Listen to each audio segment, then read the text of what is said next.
Yes, Kenya.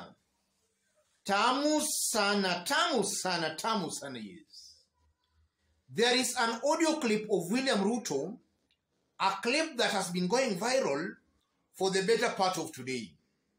So in this video, I want us to keenly listen to the clip, after which, as usual, we are going to dissect it to see exactly what it means. Listen into this. Mimi nikatoka hapa, nikafika State House. Kufika State House nikakuta rafiki yangu wako hapo. Sitaki kusema alikuwa anafanya nini, kwa sababu sisi ni wazee.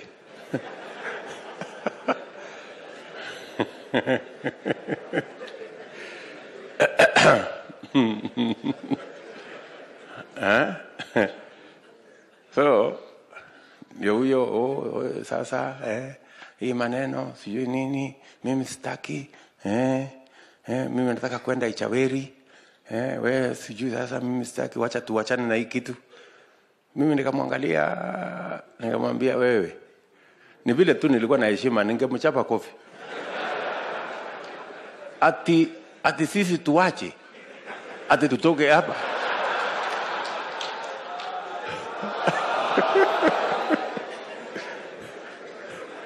Havana. Yes.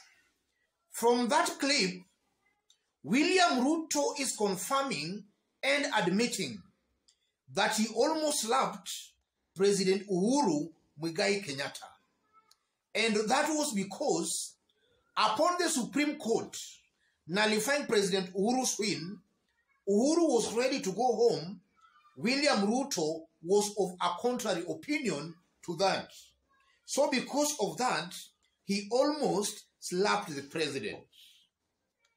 And some reliable information are telling us that that was William Ruto speaking to a group of some elders at his current residence office. And he was just trying to remind them of what happened during 2017 presidential elections when the Supreme Court nullified Uhuru's win. And that story was also captured today by Sunday Nation, Sunday Nation. I almost slapped Uhuru. That's the story as captured by Sunday Nation today. And William Ruto foot soldiers, upon that story featuring in Sunday Nation, they were actually rubbishing that as a propaganda. And they were saying that something like that never happened, only for that audio clip actually to surface. So in this video, I want us to dig deep to see exactly what that clip, or rather those remarks by William Ruto, means politically. But in case you are watching us for the very first time, kindly subscribe, give this video a like. Thank you, God bless you, God bless Kenya. Yes. Listening to that audio of William Ruto, I tend to believe that finally, President Uhuru Kenyatta has been vindicated. And I'm saying that because some few months ago, during one of the Sagana meetings, President Uhuru Kenyatta exposed to the whole country that during 2017-2018 demonstrations and protests by the opposition, he was willing to negotiate or to engage them. But William Ruto was against that.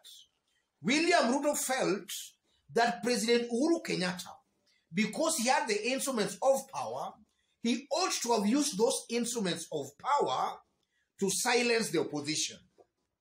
Those were Uhuru Kenyatta's remarks, or other words, during one of the Sagana meetings. And listening to that audio of William Ruto, I tend to believe the president has finally been vindicated. And from that audio clip, William Ruto comes out automatically as a dictator, a man who is actually very hungry for power. That is something coming out very clearly, and that's something that cannot be disputed. I'm seeing a William Ruto who most definitely, should he assume power, then he will do all it can possible to make sure he retains that power. Whether he will be beaten in a free and fair election, I'm seeing a William Ruto who will not be willing to easily relinquish that power. He will most likely do it the style we are seeing in our neighbors here in Uganda, Museveni. William Ruto will actually stick or rather cling to power. He will not easily relinquish that power. From that audio clip again, I'm seeing a William Ruto who can go to very disparate lengths to acquire power. Yes, he can use all means possible to actually acquire power. And I'm saying that because in 2017 presidential elections, it's almost certain and clear that it was a rigged presidential election.